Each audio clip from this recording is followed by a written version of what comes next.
जय हिंद दोस्तों। उम्मीद है आप सभी एकदम तंदुरुस्त हैं। तो आप लोगों की बहुत डिमांड थी कि एग्रीकल्चर की क्लास को आगे बढ़ाइए आगे बढ़ाइए। तो स्मार्ट बोर्ड में लगे हुए थे, अब हो गया है। चलिए क्लास आगे बढ़ा रहे हैं। आज का जो चैप्टर है वो क्या है? जंतु जगत का वर्गीकरण। यानी जो जंतु हैं उनको कई भागों में बांट दिया गया है। तो एक एक को पढ़ने में सुविधा होती है, इसीलिए बांट दिया गया। तो आज के टॉपिक में हम पढ़ेंगे क्या? जंतु जगत का वर्गीकरण पढ़ेंगे। और उस वर्गीकरण का क्या महत्व है, द्विनाम पद्धति क्या होती है, पांच जगत पद्धति क्या होती है। तो आज इस वीडियो में हम इसी को कवर करेंगे। तो चलिए स्टार्ट करते हैं। तो इसके पहले आ, ये जो द्विनाम पद्धति है या कह लीजिए जो वर्गीकरण है, इसका महत्व क्या क्या होता है वो हम समझते हैं जरा। तो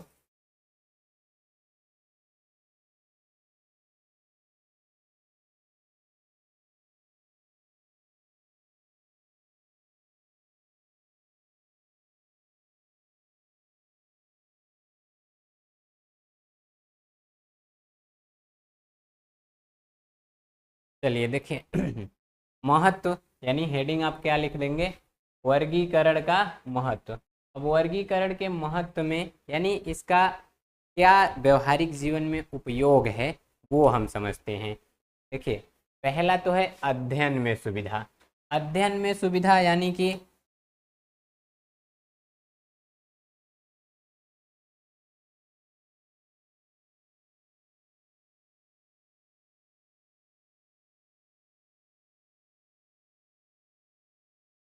तो देखिए पहला क्या है?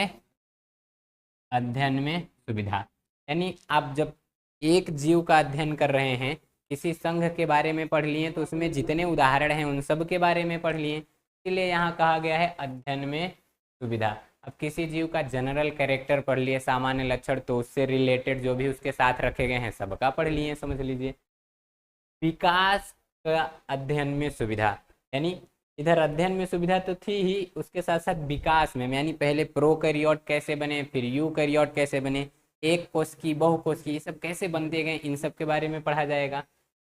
जीवों में पारस्परिक संबंध की जानकारी, यानी एक जीव दूसरे जीव से किस तरह रिलेट है, कोई जीव है शाकाहारी मांसाहारी, तो ये सब पढ़ा जाएगा। अनुकूलनता की जानकारी। अनुकूलनता यानी कि किसी भी माहौल के अनुसार ढल जाना, वही अनुकूलनता कहलाएगा।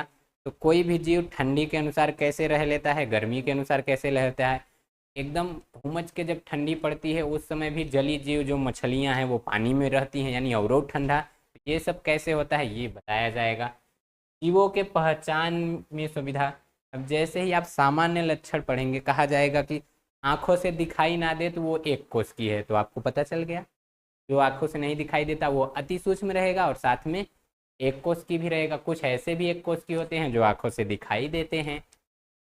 अगला है संयोजक कड़ी के अध्ययन। संयोजक कड़ी यानी जो दो जीवों के बीच का लक्षण दर्शाए, जैसे जंतु समझ लीजिए और पौधे, यानी जंतु और पौधा, इन दोनों के बीच की संयोजक कड़ी क्या है? युग्लिना। अच्छा, ये दोनों के बीच की संयोजक कड़ी क्यों है? तो इसको जब भोजन करना रहेगा तो ये प्रकाश संश्लेषण कर लेता है जैसे ही प्रकाश पाएगा। अब रात को, आधी रात को 2 बजे इसको भूख लगे तो कहाँ प्रकाश इसको मिलेगा? तो उस समय ये जंतु की तरह भोजन करने लगता है। देखेगा अगर बगल कोई जा रहा है, लो पकड़ लिया, खा गया। तो ये दोनों का लक्षण दर्शा रहा है। तो जो दो लोगों का लक्षण दर्शाए उसे क्या कहते हैं? दोनों के बीच की संयोजक कड़ी। तो क्या क्या था? अध्ययन में सुविधा, विकास का अध्ययन, जीवों के परस्पर संबंध का अध्ययन, अनुकूलनता का, जीवों की पहचान और संयोजक कड़ियों का अध्ययन। अगला हेडिंग है द्विनाम पद्धति। तो चलिए द्विनाम पद्धति क्या होता है वो हम समझ लेते हैं। क्या हेडिंग है? द्विनाम पद्धति। अंग्रेजी में इसे कहते हैं बाइनोमियल नोमेनक्लेचर। ये दिए कौन थे? तो कैरोलस लिनियस दिए थे। नाम याद रखिएगा, कौन दिया था? Carolus Linnaeus. अच्छा, अब यहाँ होता क्या है, कोई भी जीव का जो वैज्ञानिक नाम है, ठीक, क्या वैज्ञानिक नाम, ये दो नामों से मिलकर बनता है। एक होता है वंश नाम, जिसको कहते हैं जीनस अंग्रेजी में, और दूसरा जो है वो है जाति नाम, इसको क्या कहेंगे अंग्रेजी में? स्पीसीज। बायोलॉजी में आप लोग अंग्रेजी भी जानते रहिएगा, क्योंकि इसमें हिंदी से ज़्यादा फेमस अंग्रेजी है। अब देखिए इसका जो फर्स्ट लेटर है, फर्स्ट लेटर वो रहता है कैपिटल, और इसका पूरा का पूरा लेटर वही क्या रहेगा? स्मॉल। फर्स्ट लेटर ही नहीं, पूरा का पूरा लेटर ही स्मॉल रहेगा। अगर हम लोग मान लो लिख रहे हैं तो जो लिखेंगे लास्ट में उसको कर देंगे अंडरलाइन, ये नियम है। और अगर कंप्यूटर में लिख रहे हैं तो उसी को कर देते हैं इटैलियन। इटैलियन मतलब जैसे लिखें तिरछा कर दो, उसी को कहते हैं इटैलियन। एग्जाम्पल के तौर पर हम देख लेते हैं, यहाँ शेर, बाघ, ऐसे खतरनाक खतरनाक जीवों के बारे में पढ़ेंगे तो डर गायब हो जाएगा। देखो शेर का वैज्ञानिक नाम क्या होता है? Panthera leo. और इसका क्या होता है? Panthera Tigris. देखो इसका दो नाम है, तो पहले वाला जो पहले रहता है वो क्या रहता है? वंश नाम, और जो बाद में रहता है वो जाति नाम। वंश नाम का पहला अक्षर कैपिटल, देखो ये पैंथरा का पहला अक्षर कैपिटल है, और अंडरलाइन कर दिए, लो इन सबको अंडरलाइन कर दिए। तो अब आप लोग जरा कमेंट करके बताइए कि मानव का वैज्ञानिक नाम क्या होता है और मटर का वैज्ञानिक नाम। इन सब का आपको कमेंट में बताना है कि वैज्ञानिक नाम क्या होता है। शेर का बता दिए पैंथरा लियो, बाघ का बता दिए पैंथरा टाइग्रिस।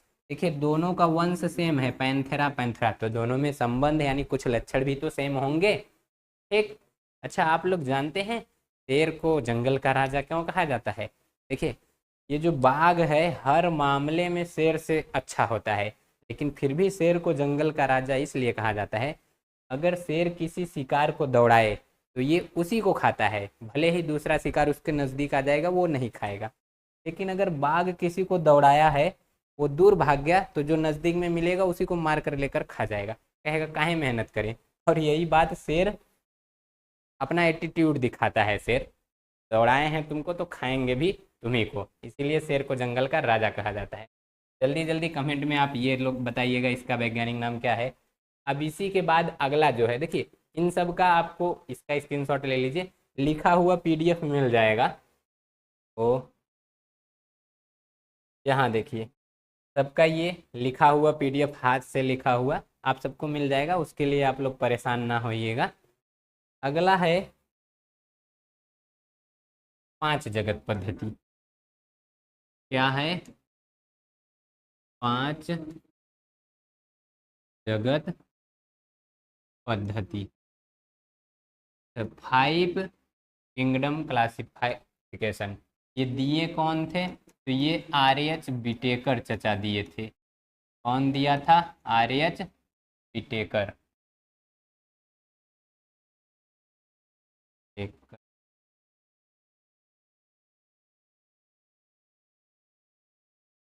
RH बिटेकर कब दिए थे? 1900। ये आप लोग सन याद रखिएगा।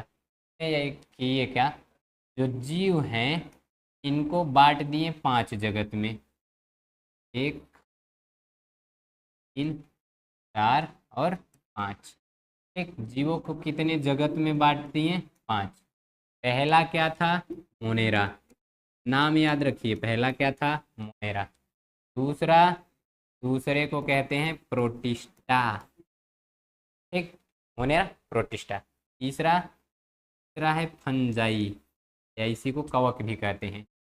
चौथा प्लांटी। तो कितना हो गया? 4, मोनेरा, प्रोटिस्टा, फंजाई और प्लांटी। लास्ट का है एनीमिलिया। क्या है? एनीमिलिया। अब यहाँ देखिए जो छोटे मोटे जीव हैं मोनेरा में रख दिया गया, उनसे तनीराव जो विकसित हो गए प्रोटिस्टा में रख दिया गया। अब फंजाई में रखा गया है केवल कवक को, यानी ऐसे पौधे जो प्रकाश संश्लेषण नहीं करते। प्लांटी में रखा गया है पौधे को, और पौधे भी कौन से? केवल हरे पौधे। और यहाँ एनिमिलिया में किसको रखा गया है, तो जंतु को, इसको जंतु को। और हमको पढ़ना क्या है, यही एनिमिलिया ही पढ़ना है। इसी के वर्गीकरण को जंतु जगत कहते हैं। ठीक, ये जो आपको बताए हैं ये जीव जगत था, हमको क्या पढ़ना है, जंतु जगत, यानी यही पढ़ना है। अब कोई दिक्कत नहीं, जल्दी से शॉर्ट ले लीजिए। अच्छा, प्रोकैरियोटिक, यूकैरियोटिक, ये सब आपको उसके वाले चैप्टर में पढ़ाया जाएगा, तो जो जहाँ का टॉपिक है वहीं पढ़िएगा। ठीक, ले लीजिए स्क्रीनशॉट। अब हम देख लेते हैं कि ये जो जंतु जगत है ये, इसमें कितने संघ हैं। अच्छा, संघ से पहले हम वर्गीकरण समझ लेते हैं तनिक। तो देखिए, वर्गीकरण इसमें किया क्या गया, वर्गीकरण का सीधा सा मतलब होता है बंटवारा, क्लासिफिकेशन। अभी आप लोग घर में ही देखिए, जब दो महिलाएं झगड़ा करती हैं, अगले दिन पता चला उसका चूल्हा अलग बना है, उसका चूल्हा अलग, ये चावल बना रही है तो वो उसके घर में रोटी बना रही है, ये अलगौजी हो जाता है। अलगौजी को ही बायोलॉजी में वर्गीकरण कहते हैं। यहाँ देखिए, सबसे बड़ा रहता है जगत, तो कहते हैं अंग्रेजी में किंगडम। क्या कहेंगे, किंगडम। ठीक, अब ये जो जगत होता है ये बटा रहता है संघ में, और संघ बटा रहता है उपसंघ में। ये नाम याद रखते हुए चलिए, अभी बता रहा हूँ ये सब है क्या। उपसंघ बट जाएगा आपका वर्ग में, और वर्ग बट जाता है उपवर्ग में। उपवर्ग किस में बच जाएगा, गण में, या तो इसको क्रम भी कहते हैं। और ये बट जाता है कुल, ये पौधों के लिए है कुल शब्द। और ये बता रहता है वंश में, और लास्ट का क्या आ जाएगा, जाति। यानी वर्गीकरण की जो सबसे छोटी इकाई है, कहीं कहीं क्वेश्चन पूछ लिया जाता है, वो क्या है, जाति, स्पीसीज। अंग्रेजी जानना चाहते हैं तो इसको कहते हैं फाइलम,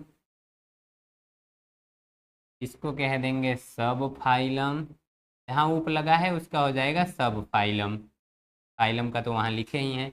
ये हो जाएगा क्लास, और इसको कहते हैं सब क्लास।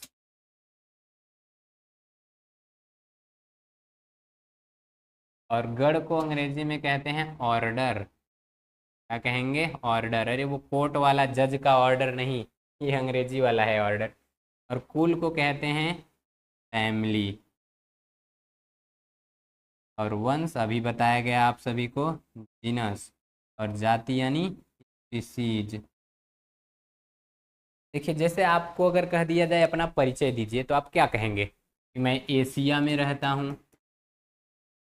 एशिया के बाद आप क्या बताएंगे, देश, मैं भारत में रहता हूँ।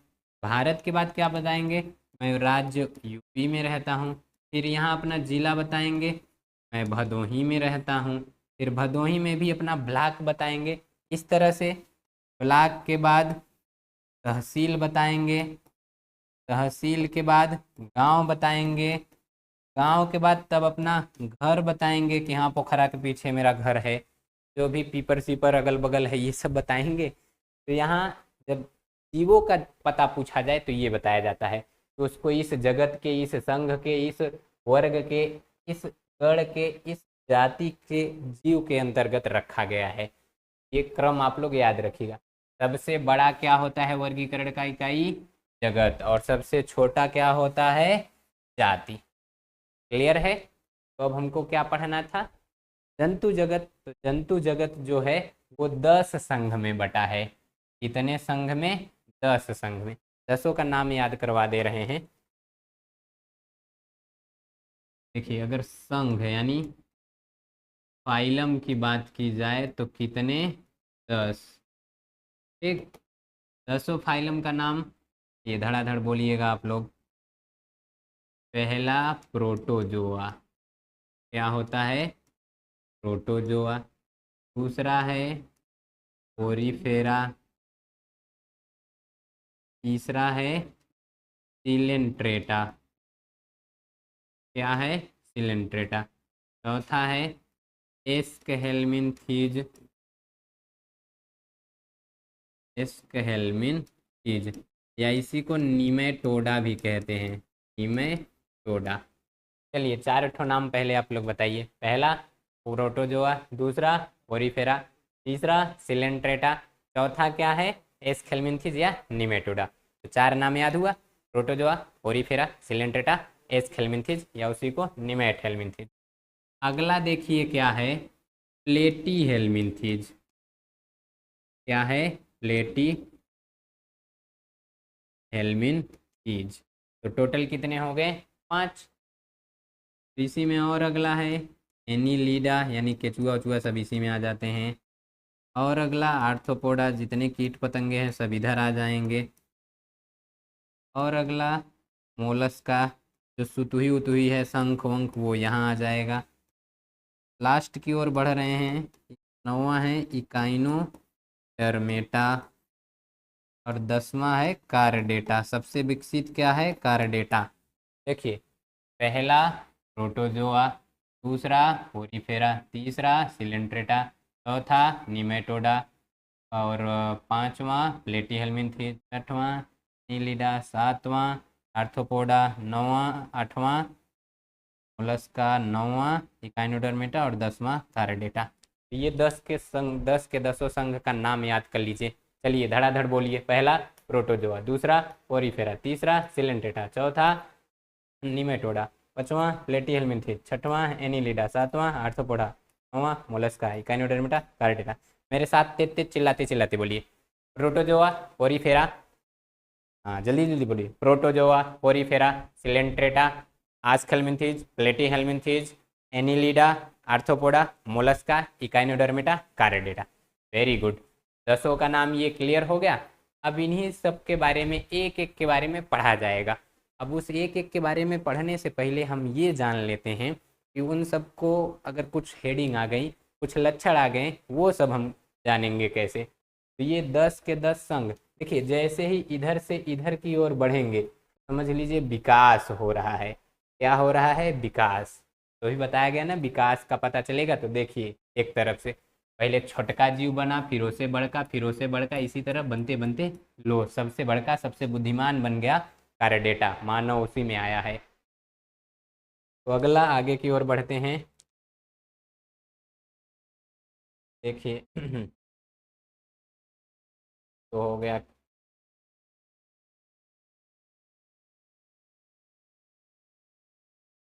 हाँ देखिए यहाँ पर कुछ हेडिंग है, समझते हुए हम लोग चलेंगे।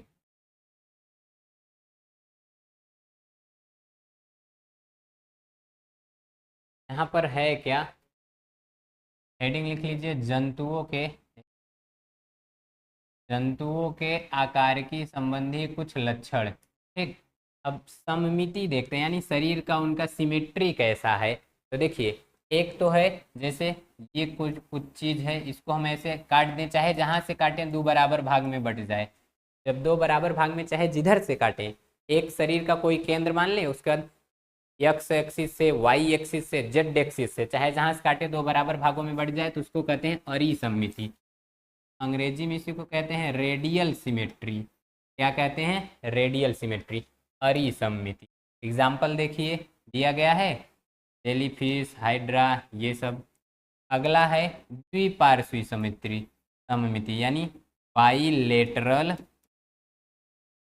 ठीक, या बाइलेटरली सिमेट्री। तो ये क्या होता है, शरीर को ऐसे एक जगह केंद्र मान ले, तो ऐसे एक जगह से काटे 2 बराबर भाग में बटे, उसी को क्या कहते हैं, बाइलेटरल सिमेट्री। ठीक, देखिए का ऐसे जीव जिनके केंद्र को केवल एक ही तरफ से बराबर भागों में बांटा जा सके, उसी को कहते हैं बाइलेटरल सिमेट्री। ठीक, अगला देखिए असममित, यानी एसिमेट्रिक। क्या कहते हैं, एसिमेट्रिक।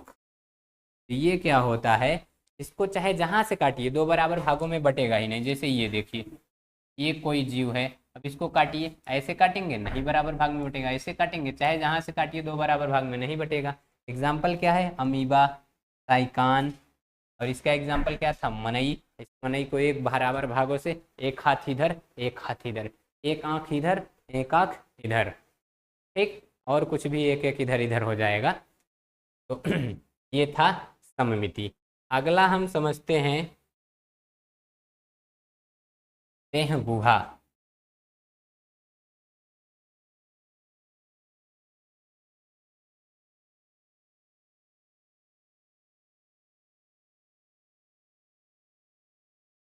देह गुहा यानी अंग्रेजी में इसको कहते हैं सिलोम। इसके आधार पे देखिए, सममिति के आधार पे तीन प्रकार के, अरी यानी चाहे जहां से काटो बराबर भाग में, द्विपार्श्वी यानी एक जगह से दो बराबर भाग में, असममित यानी कहीं से बराबर नहीं कटेगा। तो इसमें देह गुहा के आधार पे देखो, सिलोमेट यानी जिसमें वास्तविक देह गुहा पाई जाए, देखो जिसमें वास्तविक देह गुहा पाई जाएगी सिलोमेट, अगर वही देह गुहा नहीं पाई जाएगी तो एसिलोमेट। अब एक और है स्यूडोसिलोमेट, यानी इसमें देह गुहा तो पाई जाएगी लेकिन उस पर पेरिटोनियम की परत नहीं पाई जाएगी। ठीक है, जैसे ये शरीर हो गया तो इसमें एक गुहा तो पाई जाएगी, जैसे ये देखो एक गुहा तो पाई गई, लेकिन इस पर पेरिटोनियम की ये जो परत रहती है ये नहीं पाई जाएगी। ठीक, ये समझ लीजिए। अगला और आगे चलते रहिए तो सीधे धीरे धीरे। अच्छा, एक है द्विकोरकी और त्रिकोरकी, इसको हम जरा समझ लेते हैं। देखो, एक होता है डिप्लोब्लास्टिक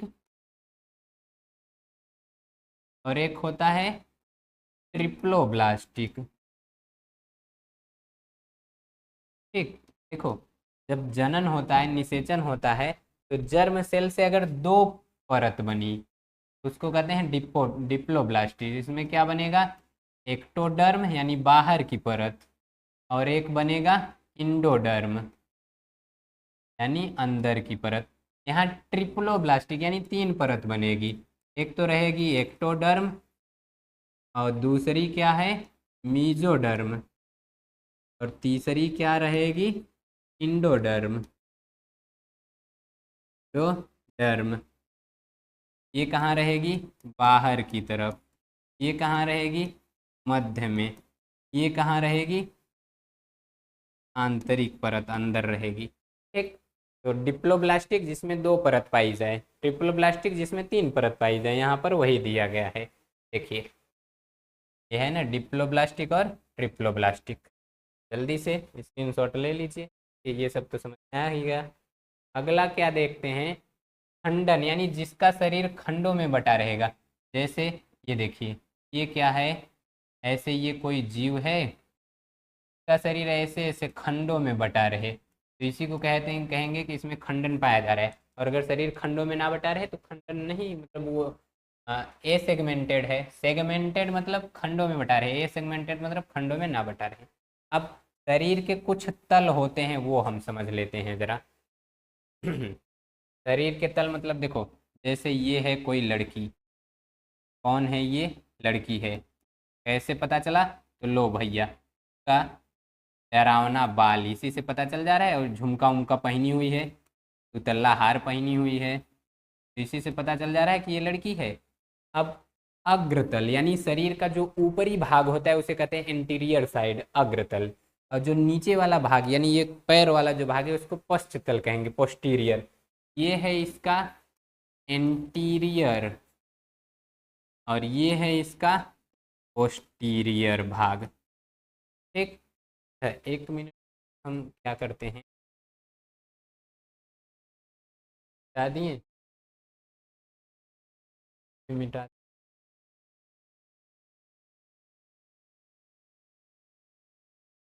लेकर आ गए, बड़ा हो जा भाई। तो देखिए ये है इसका एंटीरियर साइड, ये है पोस्टीरियर साइड। अगला इसी में कहा गया है ये अधर तल। अधर तल यानी उदर की ओर जो भाग रहता है, इसकी ओर, उदर की ओर। उदर की ओर मतलब ये जो पेट है इसकी तरफ जो भाग रहेगा उसे कहेंगे वेंट्रल साइड। क्या कहेंगे, वेंट्रल साइड, उदर की ओर का भाग। आगे वाला भाग वेंट्रल, पीछे पीठ वाला क्या हो जाएगा, उसको कहते हैं डॉर्सल। यानी इसका ये क्या है वेंट्रल, ये है आगे वाला, और ये पीछे वाला हो जाएगा डॉर्सल। ठीक, आगे की तरफ एक और है इसका लेटरल, और एक और समझ लीजिए मीडियन। यानी लेटरल मतलब इसका ये जो बगले वाला ये जो भाग है इसका ये क्या है लेटरल। ठीक, और इसका बीच का एकदम शरीर का बीचों बीच भाग मीडियन। तो देखिए क्या क्या हम समझे, एक था एंटीरियर, दूसरा पोस्टीरियर और वेंट्रल, और अगला डॉर्सल, और अगला तो लेटरल, और लास्ट का है मीडियन। इसके अलावा भी बहुत होते हैं, लेकिन इतना ही समझना, मुख्य यही है। ये क्या है, ऊपरी भाग। ये क्या है, निचला भाग। ये क्या है, आगे का भाग यानी पेट की तरफ। ये क्या है, पीछे का भाग यानी पीठ की तरफ का। ठीक, ये कहाँ है, पेट की तरफ का, और ये कहाँ है, पीठ की तरफ का। और ये बगल वाला भाग, यानी इसी को पार्श्व भाग कहते हैं। ये जो अगले बगले वाला ये है मीडियन यानी बीच का भाग। ठीक है, देने में कोई दिक्कत नहीं। तो यही था आज के वीडियो में। अब इसके बाद आप लोगों का क्या रहेगा, वही कहाँ आ गया, क्लासिफिकेशन। ये तो बता ही दिए कि क्या होता है क्लासिफिकेशन। देखो यहाँ पर है ना, किंगडम, फाइलम, सब फाइलम, क्लास, सब क्लास, ऑर्डर, फैमिली, फिर उसके बाद वही जीनस, स्पीसीज, ये सब रहते हैं। तो देखो इस तरह से, ये देखो इधर सबका पूरा पीडीएफ बना हुआ है। इसके लिए आप लोग तनिको टेंशन मत लीजिएगा, ठीक है। आप लोग बस क्या काम करना है, बढ़िया से आप लोगों को पढ़ाई करते रहना है। तो ये था आपका पहला वीडियो। इस तरह से शुरुआत हो गई है। अब आप लोगों को हर एक चैप्टर इस तरह से बढ़िया तरीके से बताने का प्रयास किया जाएगा। आप लोग भी चैनल के साथ जुड़े रहिए, मन करा करे खाली वाली रहा करिए तो तनिरा वीडियो को शेयर कर दीजिएगा। बाकी तो पढ़ा तो रहे ही हैं। तो आई होप ये सब आपको अच्छे से समझ में आया होगा। मिलते हैं अगले वीडियो में, तब तक के लिए जय हिंद।